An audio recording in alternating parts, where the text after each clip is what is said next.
Dear students, good evening to all. Last class continue பார்க்க போகிறோம். Heading வந்து பார்த்தீங்கன்னா the man who single-handedly created a dense forest. The man who single-handedly created a dense forest அடர்ந்த காடுன்னு பேர். அடர்ந்த காடு. அப்போ அடர்ந்த காட்டை ஒரு சிங்கிள் மனிதன் உருவாக்கினான் அப்படின்னு சொல்கிறாங்க. அவர் யாருன்னு பார்த்தீங்கன்னா ஜாதவ் மோலாய் ஃபயங் சொல்லக்கூடிய சயின்டிஸ்ட் சொல்லக்கூடியவர் 1963 is and environment activist.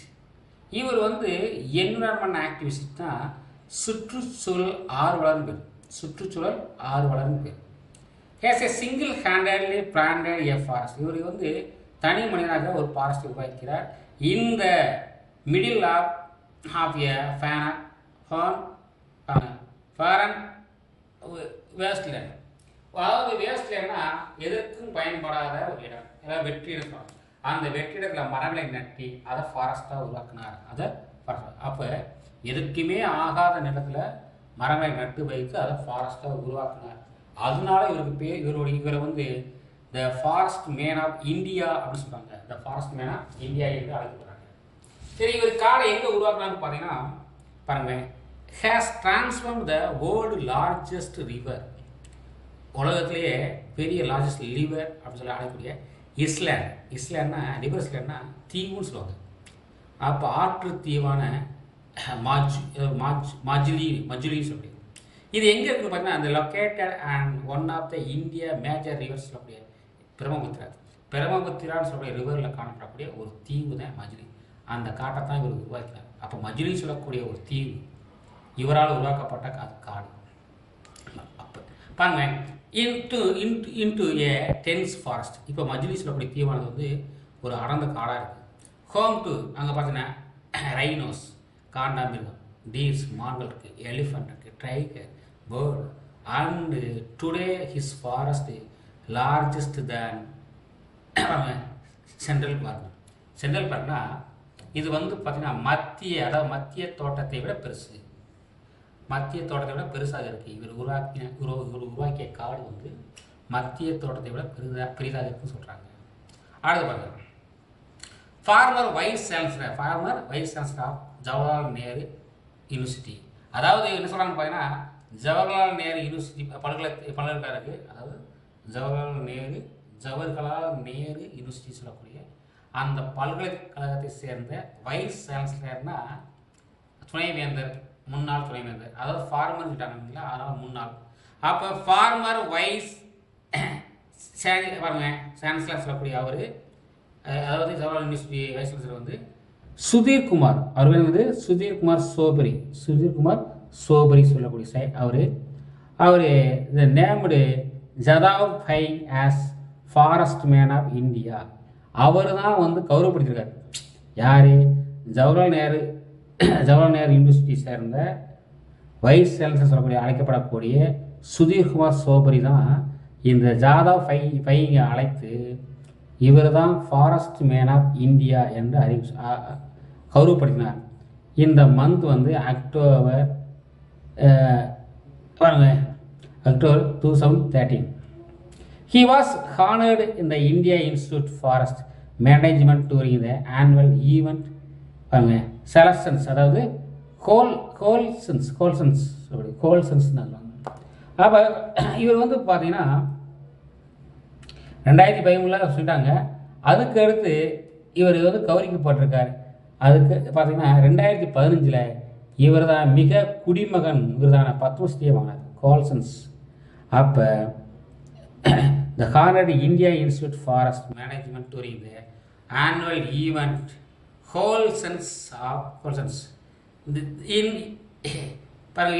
2015 he was honored Padmashri of the 4th highest civilization award of in India. அதாவது சிவிலியன் வந்து அவார்டு ஆஃப் இந்தியாவில் 4th, அதாவது பெரிய ஒரு அவார்டு இவருக்கு வந்து வழங்கியிருக்காரு. பத்மஸ்ரீ அவார்டை வழங்கியிருக்காங்க. he received a honorary doctorate degree the Assam Agricultural University and பாருங்க Kalinga university for is contribution. அதாவது அதுக்கு பிறகு வந்து பார்த்தீங்கன்னா அஸ்ஸாம் அக்ரிகல்ச்சர் யூனிவர்சிட்டியும் கலிங்கா யூனிவர்சிட்டியும் இவருக்கு வந்து கௌரவ டாக்டர் பட்டம் கொடுத்துருக்காங்க செய்கிறாங்க. சரிங்களா? அடுத்த ஹெடிங் பாருங்க. அடுத்த ஹெடிங் என்ன சொல்கிறாங்க பார்த்தீங்கன்னா அஃபாரஸ்டேஷன் ஆப்ஜெக்டிவ்ஸ். அஃபாரஸ்டேஷன் ஆப்ஜெக்டிவ்னா புதிய காடுகள் வளர்ப்பின் நோக்கங்கள் பேர். ஆப்ஜெக்டிவ்னா என்னது? புதிய காடுகள் வளர்க்கமான அதனுடைய நோக்கங்கள் என்னன்னு கேட்குறாங்க. பாருங்க ஃபர்ஸ்ட் பாயிண்ட் பாருங்க. To increase forest cover planting more trees. அவன் என்ன சொல்றான் பண்ணா, இப்போ இன்க்ரீஸ் ஃபாரஸ்ட் கவர்னா காடுகளின் பரப்பளவை அதிகரிக்க வேண்டும். காடுகளின் பரப்பளவை அதிகரிக்கணும். அதே நேரத்தில் பிளான்டிங் மோர் ட்ரீனா அதிகமான மரங்களை நடவு செய்யணும். அப்போ தான் ஆக்சிஜன் அதிகமாக கிடைக்கும். அண்ட் ஏர் குவாலிட்டி, காற்றும் சுத்தமாக இருக்கும், காற்றினுடைய தரத்தை உயர்த்த முடியும். அப்போ என்ன சொல்கிறாங்க பார்த்தீங்கன்னா, காடுகளின் அளவை அதிகரிக்கும்னா அதான் என்னது இன்க்ரீஸ் ஃபாரஸ்ட் கவர். காடுகளின் அளவை அதிகரிக்கணும், நிறைய தாவரங்களை வந்து நம்ம நட்டு வைக்கணும், ஆக்சிஜன் அதிகரிக்கும், காற்றும் சுத்தமாகும்ன்றாங்க. காற்று சுத்தமாகும். இதுதான் அந்த அஃபாரஸ்டேஷனுடைய நோக்கம். இதுதானது அஃபாரஸ்டேஷனுடைய நோக்கம்னு சொல்லக்கூடியது. அடுத்து பாருங்க, ரெண்டாவது பாயிண்ட் என்ன சொல்லணும்னு பார்த்தீங்கன்னா ரீஹேபிட்டேஷன் of degraded forest to increase carbon fixation and reducing CO2 from atmosphere. என்ன சொல்ல பார்த்தீங்கன்னா வளங்குன்றிய காடுகளை, அதாவது ரீகேபிட்டேஷன் என்னன்னு பார்த்தீங்கன்னா ஏற்கனவே காடாக இருந்து அழிந்து போயிருக்கு. அதான் சொன்னாங்க வளங்குன்றிய காடுகளை புனரமைப்புனா கார்பன் நிலை, அதாவது புனரமைப்புனா திரும்பவும் அதை உருவாக்கும் பொழுது அங்கே வந்து என்ன செய்யணும் பார்த்தீங்கன்னா இன்க்ரீஸ் கார்பன் ஃபிக்சேஷன், அதிக அளவில் கார்பன் நிலையத்தில் அதிகரித்தல் மற்றும் வளிமண்டல, அதாவது ரெடியூசிங் CO2, வளிமண்டல CO2 குறைக்கும், வளிமண்டல CO2 குறைக்கப்படும்ன்றாங்க. அடுத்த பாயிண்ட் பாருங்கள், ரைசிங் பேம்போ பிளான்டேஷன். அப்போ அந்த அஃபாரஸ்டேஷன் வந்து அதிகமாக எதை உருவாக்கணும்னு பார்த்தீங்கன்னா மூங்கில் மரங்களை நடக்கணும்னு சொல்கிறாங்க. மூங்கில் மரம்லாம், அதாவது மூங்கில் தோட்டங்களை உருவாக்கணும். அப்படி உருவாக்கணும் நல்லா இருக்குன்றாங்க. அடுத்து பாருங்க, இந்த mixed plantation of major forest produce and medical plants. என்ன சொல்ல போனா mixed plantation of minor forest, அதாவது சிறிய வனவள பொருட்களை உற்பத்தி மற்றும் மருத்துவ தரங்களை நடவு செய்யணும். அதிக அளவில் என்ன செய்யணும்? மருத்துவ தரம் நடவு செஞ்சால் நல்லது. மருத்துவ தரங்களுக்கு ரொம்ப தேவைன்றாங்க. மிக்ஸ்டு பிளான்டேஷன், அதாவது மிக்ஸ்டு வந்து கூட்டு பயிர் முறை சொல்லுவாங்களா, கூட்டு பயிர் முறை. அதாவது சிறிய வனவள தாவரங்களை உருவாக்கும் பொழுது நாம் என்ன செய்யணும்னு பார்த்தீங்கன்னா மெடிசனல் பிளான்ட்ஸையும் கல்டிவேட் நடணும்னு சொல்கிறாங்க. அடுத்து பாருங்க, அடுத்து ரீஜெனரேஷன் ஆஃப் இண்டிஜினஸ், அதாவது இண்டிஜினஸ் ஹெர்ப்ஸ் அண்ட் ஸ்ரப்ஸ். அவங்க என்ன சொல்கிறாங்கன்னு பார்த்தீங்கன்னா உள்ளூர் சிறு செடி புதர் செடிகளை மீண்டும் உருவாக்கணும். அதுதான் என்னது பார்த்தீங்கன்னா ரீஜெனரேஷன் ஆஃப் இண்டிஜினஸ்னா உள்ளூர் சிறு செடின்னு பேர். உள்ளூர் சிறு செடிகளோ அல்லது ஸ்ரப்ஸ்னா புதர் செடிகளோ திரும்ப உருவாக்கணும்ன்றாங்க. அப்போ தான் காடுகள் வந்து புதுப்பித்தல். ஏன்னா அஃபாரஸ்டேஷன் என்னது புதிய காடுகளை உருவாக்குதல், புதிய காடுகள் புதுசாக உருவாக்குது. அப்போ அழிந்தவன திரும்ப உருவாக்குது, அவ்வளோதான். அவேர்னஸ் கிரியேஷன் பாருங்க, மானிட்டரிங் அண்டு எவால்யூஷன். அவேர்னஸ் விழிப்புணர்வு ஏற்படுத்தும். அதே நேரத்தில் கண்காணித்தல் மற்றும் மதிப்பீடு செய்தல். கண்காணித்தல்னா அவேர்னஸ் சொல்லிட்டோம், அவேர்னஸ் கிரியேட் பண்ணுறோம். மானிட்டரிங்னா கண்காணித்தல். அண்டு எவால்யூஷன்றாங்கல்ல, எவால்யூஷன்னா மதிப்பீடு செய்தல் தாவரங்களை வந்து. அப்போ அவேர்னஸ் விழிப்புணர்வு ஏற்படுத்துகிறோம், அதை வந்து கவனிக்கிறோம், அதனுடைய எந்தளவுக்கு டெவலப் ஆகிருக்குன்னு நம்ம பார்க்குறோம், மதிப்பீடு செய்யணும். அடுத்து பாருங்க, to increase the level and available of water. அதாவது நிலத்தடி நீர்மட்டம் வந்து நிலத்தடி அதாவது நீர்மட்டம் அல்லது நிலத்தடி நீர்மட்டம் உயர்தல். அதே மாதிரி பாருங்க, ground water and also reduce nitrogen லீச்சிங்னா நைட்ரஜன் வழிந்தோடுவதை தடுக்கப்படும், வழிந்தோடுவதை தடுத்தல். அதே நேரத்தில் குடிநீரில் நைட்ரஜன் கலப்பதை குறைத்தல். அதன் காரணமாக நைட்ரஜன் மாசற்ற தூய நீராக உருவாகுது. இது ரொம்ப முக்கியமானது. பாருங்களேன், increase level and available water. அப்போ கிரவுண்ட் வாட்டர் லெவலும் அதிகரிக்குது, அதில் தேவைக்கான வாட்டரும் கிடைக்க சொல்கிறாங்க. எதனால்? புதிய கடலை வளர்த்தால். அடுத்ததாக பார்த்தீங்கன்னா ground water and also reduce nitrogen leaching. Ground வாட்டர்னால், அதாவது கிரவுண்ட் வாட்டர்னால் நிலத்தடி நீர்மட்டம் உயரும் பொழுது மண்ணில் இருக்கக்கூடிய நைட்ரஜன் பூரா அப்படியே வழிந்து ஓடுது. நிலத்தடி நீர் உயர உயர நைட்ரஜன் பூரா அப்படியே என்னது லீச்சிங்னா அதாவது வழிந்து ஓடு சொல்கிறாங்க. இன் சாயிலிங்கன்னா சாயிலுக்குள்ளே வழிந்து ஓடுது. And nitrogen contamination of drinking water. அப்படி வழிந்து ஓடுன நீர் குடிநீரில் நைட்ரஜன் கலப்பதை குறைக்கப்படுதல். thus making it pure not polluted with nitrogen. polluted நைட்ரஜன்னா இங்கே ஒரு மாசற்ற, அதாவது தூய நீரை உருவாக்கலாம். அடுத்து பாருங்க nature aided artificial regeneration. Nature aided artificial ரீஜெனரேஷன்னா அதாவது இயற்கையின் துணை கொண்டு செயற்கை மீள் உருவாக்கம் சாத்தியமாகிறது. அதாவது அழிந்து போன காடுகளை நாம தான் உருவாக்க முடியாது, இயற்கை கூட உருவாக்கலாம். அப்போ என்ன சொல்கிறாங்க பார்த்தீங்கன்னா, இயற்கையை நம்ம துணையாக வச்சுக்கிறோம். நேச்சர் எய்டட்னா இயற்கையை நம்ம துணையாக வச்சுக்கிட்டு திரும்பவும் செயற்கையாக என்னது காடுகளை உருவாக்கணும் அப்படின்றாங்க. காடுகளை உருவாக்கணும். அடுத்தது அச்சீவ்மெண்ட்ஸ். அடுத்தது அச்சீவ்மெண்ட்ஸ்னால் என்னென்னு பார்த்தீங்கன்னா குறிக்கோள்னு சொல்லுவாங்க. குறிக்கோள் அடைவுகள் சொல்லுவாங்க. குறிக்கோள் அடைவுகள் அல்லது சாதனைன்னு சொல்லுவாங்க. அச்சீவ்மெண்ட்ஸ். ஃபர்ஸ்ட் பாருங்க, டீஹெரடட் ஃபாரஸ்ட் வேர் அதாவது ரீஸ்டோர்டு அப்படின்னு சொல்கிறாங்க. என்ன சொல்கிறாங்கன்னா டீஹெரடட் ஃபாரஸ்ட் வேர் ரீஸ்டோர், சிதைவூற்ற காடுகளை மறுசீரமைக்கிறது தான். அதாவது டீஹெரடட் ஃபாரஸ்ட்னா சிதைவூற்ற காடு, அது திரும்ப ரீஸ்டோர்னா மறுபடியும் அதை உருவாக்குது, அது மறுசீரமைப்பு. அடுத்த பாயிண்ட் பார்த்தீங்கன்னா community assisted the like over heat tank. பாருங்க, over heat. Community assisted like over heat கிடையாது, over head tanks, 4 wells, hand pumps, அதாவது community calls, libraries etcetera where establish. என்ன சொல்கிறாங்க பார்த்தீங்கன்னா சமூக சொத்துன்ற சொல்லக்கூடியது. அதாவது கம்யூனிட்டி அசஸ்ட்னா சமூக சொத்துக்கள் அப்படின்னு சொல்லக்கூடிய ஓவர் ஹெட் டேங்க்ஸ்னால் மேல்நிலை தொட்டிகள், 4 வெல்ஸ்னால் ஆழ்துளை கிணறுகள், ஹேண்ட் பம்ப்ஸ்னால் கை பம்புகள், அதுக்கடுத்து கம்யூனிட்டி ஹால்ஸ்னால் சமுதாய கூடங்கள், அடுத்து லைப்ரரின்னு சொல்லக்கூடியது பார்த்தீங்கன்னா நூலகங்கள். இவையெல்லாம் நிறுவப்படுது. எதனால்? காடுகள் உற்பத்தி பண்ணுறதுனால தான் அப்படின்றாங்க. அஃபாரஸ்டேஷனால இதுதான் அஃபாரஸ்டேஷன் மூலமாக. ஓகேங்களா? சொல்கிறாங்க. அடுத்த பாயிண்ட்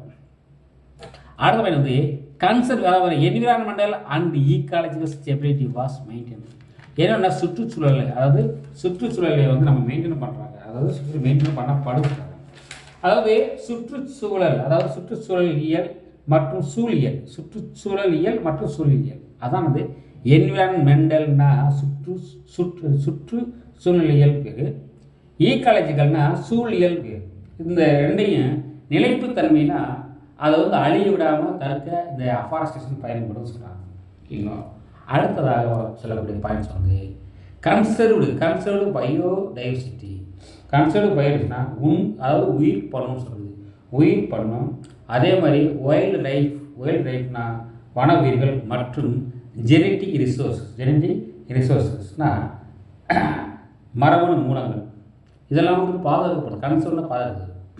அப்போ அஃபாரஸ்டேஷன்னா புதிய காடுகள் வளர்ப்பு மூலமாக உயிர் பன்மத்தை பாதுகாக்கணும், வைல்ட் லைஃபை பாதுகாக்கணும், ஜெனட்டிக் ரிசோர்ஸையும் அதாவது மரபணுவை பாதுகாக்கிறாங்க. அடுத்தவங்க இம்ப்ரூவ்மெண்ட் ஆஃப் கம்யூனிட்டி குவாலிட்டி. அதாவது improvement of community especially woman in forest management.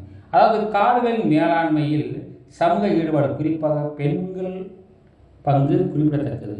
அதாவது காடுகள் வளர்ப்பாக இருக்கட்டும், இல்லை காடுகளை மேலாண்மை செய்கிறதாக இருக்கட்டும், அது பெண்கள்கிட்ட பெரும்பங்கு இருக்கின்றாங்க. அந்த பங்கு குறிப்பிடத்தக்கது சொல்கிறாங்க. ஓகேங்களா? அடுத்து அடுத்த ஹெட்டிங் வந்து பார்த்தீங்கன்னா ஆலியன் இன்வாசிவ் ஸ்பீசிஸ். அடுத்தது ஆலியன் இன்வாசிவ் ஸ்பீசிஸ்னால் ஆக்கிரமிப்பு செய்துள்ள அயல்நாட்டு தாவரங்கள் பேர். அப்போ ஆலியன்னா என்ன? அயல்நாடு. ஆலியன்னா அயல்நாடு. இன்வாசிவ் ஸ்பீசிஸ்னால் ஆக்கிரமிப்பு செய்யப்பட்டு அப்போ ஆக்கிரமிப்பு செய்துள்ளது. இப்போ வெளிநாட்டிலேருந்து வந்த சில தாவர வகைகள் வந்து நம்ம நாட்டில் ஆக்கிரமிப்பு பண்ணி உள்ளது. அதை பற்றி படிக்கிறோம், எவ்வாறு ஆக்கிரமிப்பு பண்ணுச்சு பாருங்கள். இந்த இன்வாஷன் பாருங்கள். Invasion of alien or individual species disturbs ecosystem process, threaten biodiversity, reduce native herbs, thus reducing the ecosystem serves. During eradication of this species, the chemical is used to increase the greenhouse gases. Slowly they alter ecosystem, microclimate and nature of the soil and make it unsuitable for native species and creating human health problems like energy, thus resulting in the local environmental degradation and loss of important local species. என்ன சொல்கிறாங்கன்னு பார்த்தீங்கன்னா, இந்த அயல்நாட்டு காடுகள் உள்ள அயல்நாட்டு தாவரங்கள் ஆக்கிரமிப்பு பண்ணனால என்னென்ன பிரச்சனைகள் இருக்குன்னு பார்க்க போகிறோம். அதான் சொல்கிறாங்க. என்ன சொல்கிறாங்க பாருங்கள். இன்வாஷன் ஆஃப் ஆலியன்னா பாருங்கள், ஆலியன்னா அந்நிய மரம். அந்நிய மரம் சொன்னால் அயல்நாட்டு மரம். இன்வாஷன் ஆலியன் இன்டிவிஜுவல் ஸ்பீசிஸ். அப்போ இந்த ஆலியன்னா வெளிநாட்டு மரங்கள் இங்கே இன்டிவிஜுவல் ஆச்சுன்னா என்னென்ன பிரச்சனை இருக்குன்னு பாருங்கள். வெளிநாட்டு தாவரம், அதாவது ஆலியன்னு சொல்லக்கூடியது இங்கே இன்டிவிஜுவல் ஆச்சு ஆனவனையுமே பாருங்கள் டிஸ்டர்ப் ஈகோசிஸ்டத்தை பாதிக்குது. நம்முடைய வெளிநாட்டு மரங்களுக்கு உருவாச்சுன்னா நம்ம நாட்டோட ஈகோசிஸ்டம் பாதிக்கும். அடுத்து பாருங்க, திரட்டன் பயிர்னா உயிர் பருவத்துக்கு தீங்கு விளைவிக்குது. ரெடியூஸ் நேட்டிவ் பாருங்க. நேட்டிவ் ஹெர்ப்ஸ்னா ஏற்கனவே நம்ம இயற்கை தாவரங்களை பாதிக்கும். இயற்கை தாவரம் ரெடியூஸ் ஆகும். தஸ் பாருங்க ரெடியூசிங் த ஈகோசிஸ்டம் சூழ்நிலை மண்டலம் பாதிக்கப்படும், குறைகின்றாங்க. During eradication of this species. எராடிகேஷன்னா களைகள் சொல்கிறாங்க இல்லையா, அழிக்கப்படக்கூடிய களைகள். அந்த மாதிரி களைகளை உருவாக்கும், அந்த களைகளை உருவாக்குனாங்க. இந்த கெமிக்கல் யூஸ் இன்க்ரீஸ் கிரீன். இது பாருங்கள், இது அழிப்பதற்காக நம்ம கெமிக்கல் யூஸ் பண்ணும்பொழுது அந்த கெமிக்கல் எதாவது மாறி பார்த்தீங்கன்னா கிரீன் ஹவுஸ் மாறி நம்மளுக்கு பாதிப்பு ஏற்படுத்துது. அதாவது களைகளை அழிப்பதற்காக நம்ம அந்த அப்படி வெளியிருந்து வந்த தாவரை அழிப்பதற்காக நம்ம கெமிக்கல் யூஸ் பண்ணோம்னா அந்த கெமிக்கல் என்ன பண்ணுதுன்னா கிரீன் ஹவுஸ் கேஸாக மாறி நம்ம ஓசனை வந்து பாதிக்குது. ஸ்லோலி தே ஆல்டர் ஈகோசிஸ்டம். அப்படியே கொஞ்சம் கொஞ்சமாக நம்ம ஈகோசிஸ்டம் நல்லா இந்த ஈகோசிஸ்டம் ஆல்டர் ஆகுது, மாறுது. அதனால் micro climate and nature of the soil make it unstable. அதனால் என்ன சொன்னாங்க பாருங்க, கிளைமேட் சொல்லியாச்சுன்னா அதாவது சூழ்நிலை எல்லாத்தையும் மாற்றி அமைக்குது. எல்லாத்தையுமே மாற்றி, அதாவது கிளைமேட் மட்டும் கிடையாது, நேச்சர் சாயில் எல்லாமே மாற்றி அமைக்க சொல்கிறாங்க. அடுத்து பாருங்கள், ஏற்றத்தால என்ன ஏற்படுது மனிதர்களுக்கு. அதே மாதிரி ஹியூமனுக்கு வந்து பார்த்தீங்கன்னா அடுத்து கிரியேட் ஹியூமன் ஹெல்த் ப்ராப்ளம். ஹியூமனுக்கு பாதிப்பு ஏற்படுது. லைக் அலர்ஜி ஏற்படுது, ஒவ்வாமை. அலர்ஜி வந்து அதாவது ஒவ்வாமை உள்ளு, அதாவது ஹியூமன்களுக்கு உடல்நலக்கள் போன்றவை ஒவ்வாமை ஏற்படுது. அதே நேரத்தில் பார்த்தீங்கன்னா தஸ் ரிசல்ட்டிங் இன் லோக்கல் என்வரன்மெண்ட் டிகிரேடேஷன்னா நம்ம லோக்கல் இருக்கக்கூடிய உள்ளூர் சூழ்நிலை கழிவு முக்கியமான உள்ளூர் சீற்றங்கள் எல்லாமே இழப்பு ஏற்படும் சொல்கிறாங்க. எதனால்? ஆலியன் வந்ததுனால. ஆலியன்னா என்ன? அயல்நாட்டு தாவரங்கள் உள்ள நுழைஞ்சதுனால இவ்வளோ ப்ராப்ளம் ஏற்படுது. என்னென்ன ப்ராப்ளம் ஏற்படுது? சூழ்நிலை மண்டலம் பாதிக்கப்படுது, உயிர் பன்மம் ரெடியூஸ் ஆகுது. அதே மாதிரி இங்கே வந்து ஈகோசிஸ்டம் பாதிக்கப்படுது. பாருங்கள், இந்த கெமிக்கல்ஸ் யூஸ் பண்ணோம்னா அதை அடிக்கடி கெமிக்கல் யூஸ் பண்ணால் அது கிரீன் ஹவுஸ் தாக்குது, கிரீன் ஹவுஸ் கேஸாக மாறி ஓசோனை தாக்குது. இந்த மாதிரி பல பிரச்சனைகள் ஏற்படுதுன்னு சொல்கிறாங்க. அப்படிங்களா? அடுத்த ஹெட்டிங் பார்த்தீங்கன்னா according to world conservation union invasive alien species are second most of the significant that biodiversity habitat loss. என்ன சொல்கிறாங்க பார்த்தீங்கன்னா, உலக பாதுகாப்பு சங்கத்தின்படி அந்நிய ஆக்கிரமிப்பு தாவரங்களை வாழ்விட இழப்பிற்கு மற்றும் உயிரின பன்முதலுக்கு ஏற்படுத்தணும். இப்போ அயல்நாட்டு தாவரங்கள் உள்ளே வந்துச்சுன்னா இங்கே இருக்கக்கூடிய தாவரங்களுக்கு வந்து வாழ இடம் கிடைக்காது. வெளியிலிருந்து வந்த தாவரங்கள் இங்கே இருந்துச்சுன்னா இங்கே இருக்கிற தாவரங்களுக்கு வாழ்வதற்கு இடம் கிடைக்காது, வாழிடம் பாதிக்கும். அதே நேரத்தில் பயோடைவர்சிட்டியும் பாதிக்கும். சரி, வாட் இஸ் இன்வாசிவ் ஸ்பீசிஸ் அப்படின்னா என்ன? அதாவது ஆக்கிரமிப்பு தாவரம் என்னன்னு கேட்குறாங்க. வாட் இஸ் இன்வாசிவ் ஸ்பீசிஸ் அப்படின்னு கேட்குறாங்க. அப்படின்னா என்னென்னா கேட்குறாங்க, உங்களுக்கு தெரியுமா உண்மை கேட்குறாங்க. பாருங்கள், ஏ நான் நேட்டிவ் ஸ்பீசிஸ் தான் இன்வாசிவ் ஸ்பீசிஸ். நான் நேட்டிவ்னா என்ன? அது வந்து நம்ம நாட்டு தாவரம் கிடையாது, இல்லை அயல் நாட்டு தாவரம். அப்போ அயல் நாட்டு தாவரத்துக்கு தான் நம்ம நான் நேட்டிவ் ஸ்பீசிஸ் சொல்கிறோம். அதை பாருங்க, நான் native species to the ecosystem our country. ஒரு சூழ்நிலை மண்டலத்தில் நம்ம நாட்டு தாவரம் இல்லாமல் நம்ம நாட்டு தாவரம் இல்லாமல் நம்ம நாட்டு தாவரம் அல்லது என்ன சொல்கிறாங்கன்னு பார்த்தீங்கன்னா நம்ம நாட்டு தாவரம்லாம் ஒரு தாவரம் பண்ணலாம். Under consideration that spreads naturally interferes with the biological existence of native species. அதாவது ஒரு அயல்நாட்டு நம்ம உள்ளூர் தாவரம் கிடையாது, உள்ளூர் தாவரம் கிடையாது, நம்ம நாட்டு தாவரம் கிடையாது. ஆனால் வெளியிலிருந்து வந்த தாவரம் வந்து இங்கே பரவுச்சுன்னா நம்மளுக்கு வந்து பாதிப்பு ஏற்புன்னு சொல்ல வராங்க. அடுத்து பாருங்க, possess a serious threat ecosystem and causes economic losses. அப்படி பரவ விட்டு அப்படின்னா ஈகோசிஸ்டமும் பாதிக்கப்படும், எக்கனாமினா பொருளாதாரத்தில் என்னது லாஸ் ஆகுன்னு சொல்கிறாங்க. அடுத்து it is established that number of invasive species are accidental introduction. அதாவது இதெல்லாம் எப்படி இங்கே இன்ட்ரூஸ் ஆச்சுன்னா ஒரு ஆக்சிடெண்ட்டாக சொல்கிறாங்க. நிறைய நம்பர் ஆஃப் ஸ்பீசிஸ் வந்து இங்கே இன்ட்ரூஸ் ஆகிருக்கு. இது வெளிநாட்டு தவிர நிறைய வெளிநாட்டு தவிரங்கள் வந்து நம்ம நாட்டில் இன்ட்ரூஸ் ஆகிருக்கு. அதெல்லாம் ஒரு ஆக்சிடென்ட் மாதிரி எப்படியோ வச்சு தெரியல பாருங்கள். ஆக்சிடென்ட் மாதிரி பாருங்கள், through the falls via air and sea, காற்று மூலமாகவும் கடல் மூலமாகவும் வந்து சொல்கிறாங்க. வெளிநாட்டு தவிர நம்ம நாட்டுக்கு எப்படி பரவச்சுன்னா காற்று மூலமும் கடல். Some research organisation import germplasm wild service through the which also gets intrudes. அதாவது சில பேர் சொல்கிறாங்கன்னா மரபணு மூலமாகவும் பரவும். ஜெர்mplasm மரபணு மூலமாகவும் பரவுன்றாங்க. Alien species with established fruits. இன்னொன்று பார்த்தீங்கன்னா ஆலியன் ஸ்பீசிஸ்னால் அயல்நாட்டு தாவரங்களில் வந்து என்னன்னா ஃப்ரூட்ஸ் கனி காணப்படும். அந்த கனியை வந்து பாருங்கள் யூஸ்வலி ஸ்ப்ரெட் பை பேர்ட்ஸ். அயல்நாட்டு தாவரங்களில் வந்து கனி உருவாகுது. அந்த கனி வந்து பேர்ட்ஸ் சாப்பிட்றதுனால அந்த பேர்ட்ஸ் வந்து சீக்கிரமாக ஸ்ப்ரெட் பண்ணிடுது இந்த தாவரத்தை உருவாகிருக்காங்க. அப்போ அயல்நாட்டு தாவரங்கள் வந்து எப்படி வந்துச்சுன்னா காற்று மூலமாகவும் கடல் மூலமாக தான் வந்து சொல்கிறாங்க. அதே நேரத்தில் இன்னொன்று என்ன சொல்கிறாங்கன்னு பார்த்தீங்கன்னா ஜெர்mplasm மூலமாகவும் வந்து சொல்கிறாங்க. அதே நேரத்தில் அயல்நாட்டு தாவரங்கள் ஏதாவது ஒன்று உருவாச்சுன்னா அது உருவாக்கக்கூடிய பழங்களை வந்து பேர்ட்ஸ் பறவைகள் சாப்பிட்டு பறவைகள் மூலமாக பரவுன்னு சொல்கிறாங்க. அடுத்து the invasive species are fast growing. இதில் வந்து பார்த்தீங்கன்னா இதில் முக்கியமாக நீங்கள் கவனிக்கக்கூடியது ஒன்று தான். அயல்நாட்டு மரங்கள் வந்து சீக்கிரமாக வந்து இங்கே ஆக்கிரமிப்பு பண்ணும், சீக்கிரமாக க்ரோ ஆகும், ஃபாஸ்ட்டாக க்ரோ ஆகும். ஆர் மேஜர் அடாப்டர் மோர் அடாப்டர். உடனே என்ன செய்யும் அடாப்ட், அதை ஈஸியாக செய்யும், சீக்கிரம் வளர எளிதில் வந்து இந்த தகவலுக்கு ஏற்றுக்கணும். இங்கே இருக்கக்கூடிய சீசனை அதாவது சுற்றுச்சூழலை ஏற்றுக்கணும், அக்செப்ட் பண்ணிக்கணும், சீக்கிரம் அடாப்ட் ஆகிடும். அதுதான் அயல்நாட்டு மரங்கள். இங்கே பிழைக்க வருது மாதிரி இங்கே வருது உயிரோடு இங்கே வந்து இங்கே இன்ட்ரூஸ் ஆன விதத்தில் அது சீக்கிரமாக ஸ்ப்ரெட் ஆகுது, அப்படி இங்கே அடாப்ட் ஆகிடுது.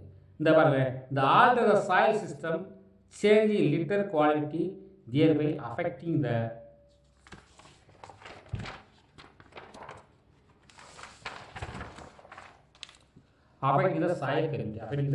soil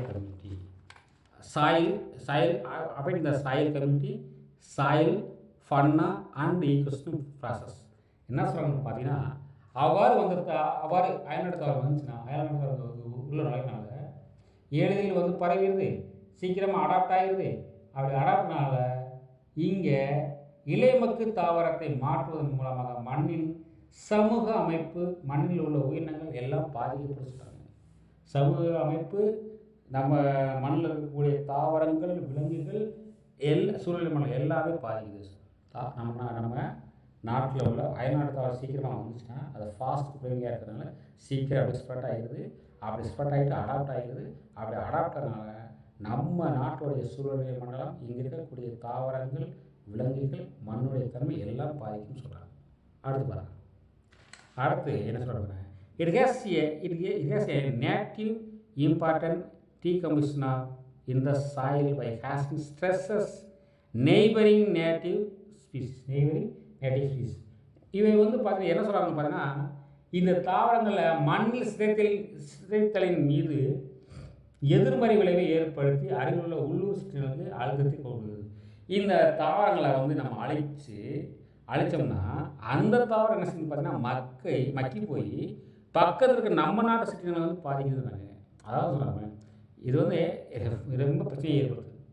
நம்ம அந்த தாவரத்தை அழிக்கிறதுக்காக நம்ம பண்ணுறோம்.